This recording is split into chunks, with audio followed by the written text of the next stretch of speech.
A propósito de lo que conversaba recién sobre la importancia política de la subrogancia, Janet Jara y Janet Vega eran subsecretarias en gobiernos anteriores y hoy día son ministros. Se da una visibilidad notoria, sobre todo en las subsecretarías que son de carácter más técnico, que tienen una labor más allá de la labor administrativa. Y ahí tenéis la subsecretaría de redes asistenciales, de salud pública, de educación superior, la subsecretaría de interior. O sea, todos conocemos a Gali, obviamente porque es el subsecretario de Interior y tiene ciertas características que lo hacen muy indispensable en función a otros subsecretarios. Entonces, hay subsecretarías que tienen mayor peso que otras y por tanto mayor visibilidad, pero tampoco quiere decir que si el ministro renuncia, por ejemplo, el subsecretario va a ser el que va a asumir instantáneamente, o sea, perdón, va a asumir perpetuamente, digamos, el cargo de ministro. Es el ministro subrogante mientras el presidente o presidenta nombra a otro ministro. Claro, no sea por hecho. Ok, ahora entendiendo la importancia, como Jasna incluso recalcaba respecto a algunos subsecretarios, que él que cortipincha. O sea, esto pasa por acá y él dice, esto está bien, así que se hace. Va, corre. O sea, administrativamente, la decisión política es más bien del ministro. Exacto. Ahora, siendo que tienen un cargo con ese grado de relevancia, la probidad o la impecabilidad, digamos, de asumir en estos roles a que no exista ninguna mancha en su historial, pareciera ser tremendamente fundamental, más que quizás que en otros puestos donde algunas yayitas del pasado pasan coladas, digamos. Claro. En este caso ha llamado la atención de que algunos de los subsecretarios y subsecretarias parecieran que tienen ciertos conflictos que no son menores. Entonces, antes de irnos a conversar, nosotros nos hacíamos la pregunta, ¿son problemas personales subsanables en los actuales puestos que van a asumir o derechamente se hace la vista gorda porque se necesita de su capacidad y lo otro, nada, quedó en el olvido y ya está? Bueno, además pienso una cosa, las opiniones de las autoridades una vez que asuman un sector, yo me acuerdo el caso del canciller Ignacio Walker.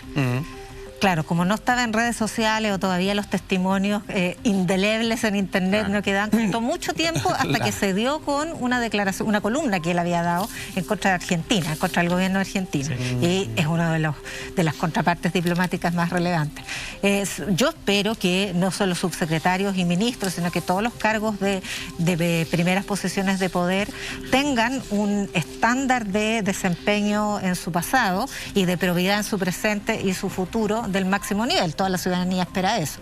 Pero ahora es más difícil porque queda mucha huella y es más fácil buscarlo.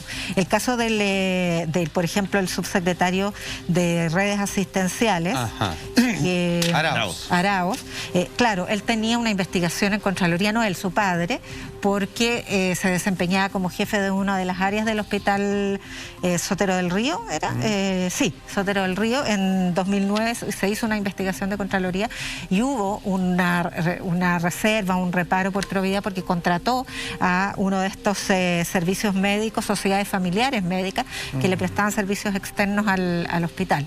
Y allí estaba él con parte de propiedad y su hijo desempeñándose, y ahora el hijo es entonces el nuevo subsecretario. Claro, y eso lo detectó América Transparente, que es una de las sociedades de periodistas que hace Fast Check. Entonces, claro, es re difícil. El comité político de asesores que está encargado, ahora ya son ministros, pero que está encargado del proceso de instalación, contrató una empresa, Han Halster, para hacer un chequeo de las trayectorias pasadas de cada uno de los subsecretarios. Ahora, perdón, si es fatalista, el que busca encuentra, vale decir, existe alguien que no tenga nada. Ahora, pero según también lo que encuentren, César, porque en el caso, y perdón, hasta el día de hoy no hay ningún pronunciamiento oficial sobre el caso de la futura ministra del Deporte, Venado, donde los que dicen ser víctimas, las víctimas a mi juicio, han dicho que no han sido tomados en cuenta ni por el futuro gobierno y que en su momento ya en Londres 78 también hicieron las denuncias y que tampoco fueron tomadas en cuenta. Entonces ahí también hay un silencio que a mí me parece bastante importante, sobre todo como señal, porque yo creo que los que van a ser gobierno ahora en el futuro, por mucho menos habrían reclamado en muchas ocasiones, y en el caso de las subsecretarías también pasan esas situaciones. Sí, yo creo que uno de los casos más complejos es el caso de Arauz, como bien decía Yasna, para que se entienda más claro, en los hospitales públicos existe una figura de contratación para suplir, digamos, las listas de espera y poder responder a la demanda de atención a público, de contratar sociedades médicas. Y todos los años se aprueba en el presupuesto, en la ley de presupuesto, un ítem de contratación para sociedades médicas, que son empresas privadas que se constituyen de médicos y ellos prestan servicio a los hospitales. Ahora, esto no es nada nuevo en el sentido de que el mismo Contralor ha dicho, las sociedades médicas tienen que tender a desaparecer. ¿Por qué? Porque es un nicho de corrupción, en el sentido de que son los mismos médicos que muchas veces trabajan en el mismo hospital, que le prestan servicios privados al hospital y cobran aparte. Claro. Y ocupando muchas veces, que se ha detectado en la Contraloría, hay un montón de informes, ocupando horas de trabajo de servicio público, cobrando como privado. Ahora, el problema de Arauz era que había una sociedad médica privada que fue contratada por el hospital y que la propiedad estaba 100% por la familia Arauz constituida, incluyendo el padre que trabajaba como jefe de área. Y además el hijo, que también obviamente era parte de la sociedad, también era funcionario de la salud pública. Entonces ahí es donde la Contraloría dice, hay un problema de probidad administrativa. Y se instruye un sumario. El resultado del sumario no lo sabemos.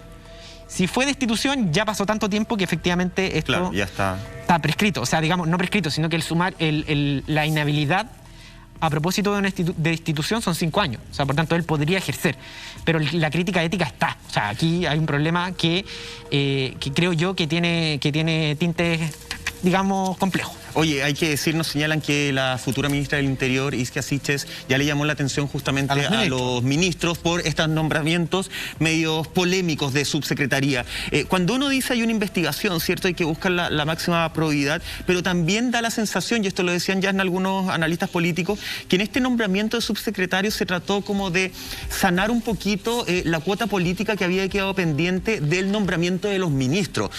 Ahí hay dos realidades que empiezan a chocar, ¿o no? Tener lo mejor, pero también cumpliendo ciertas cuotas que los partidos, sobre todo de la conglomeración que van a gobernar, decían, oye, en el ministerio nosotros nos dejaste un poquito de lado los ministros, entonces con los subsecretarios hay que saldar esa deuda, ¿no? ¿Pasó eso?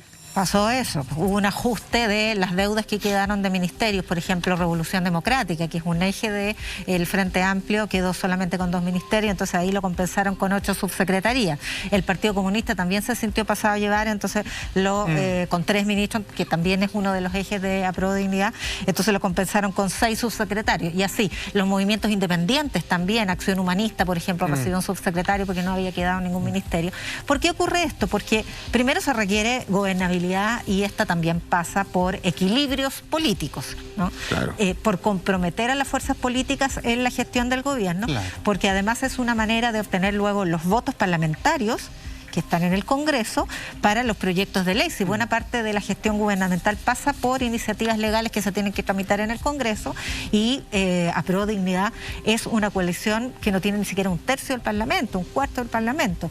Por eso se amplió a exconcertacionistas de progresistas como el Partido Socialista primero y el PPD luego, Nuevo Trato también, que integran una alianza un poco más grande o 2 coaliciones en un gobierno según el diseño original. Entonces es una manera de comprometer políticamente a los partidos y movimientos con la gestión del gobierno y con los parlamentarios que después votan en el Congreso. Es necesario hacerlo. Recalculó lo Isquia Siches, disculpen, pero yo creo que cuando alguien hace así, ojo, mira qué están poniendo, estamos al tanto, yo creo que de alguna manera, pucha, no quiero ser tan esperanzado, pero se limpia o se establece, digamos, un mejor comportamiento, digamos, de esos cargos, en la medida que como, ok, ya tú, el ministro lo asignó como subsecretario, pero nosotros estamos al tanto de estas yayitas y por lo tanto, digamos, espero que desde el presente al futuro no nos volvamos a encontrar con nada similar. Entonces yo creo que ese pequeño llamado de atención público le sirve a todos. Digamos. Deja un precedente. Sí, absolutamente. Entonces, digamos que no hay una saca de pillo, no es como quien dice el que avisa no es traidor, sino que realmente lo dice con la molestia y sigan adelante con su proceso, que ustedes consideren que es el más necesario, pero nosotros estamos al tanto y por lo tanto, finalmente esto queda emparejada la cancha.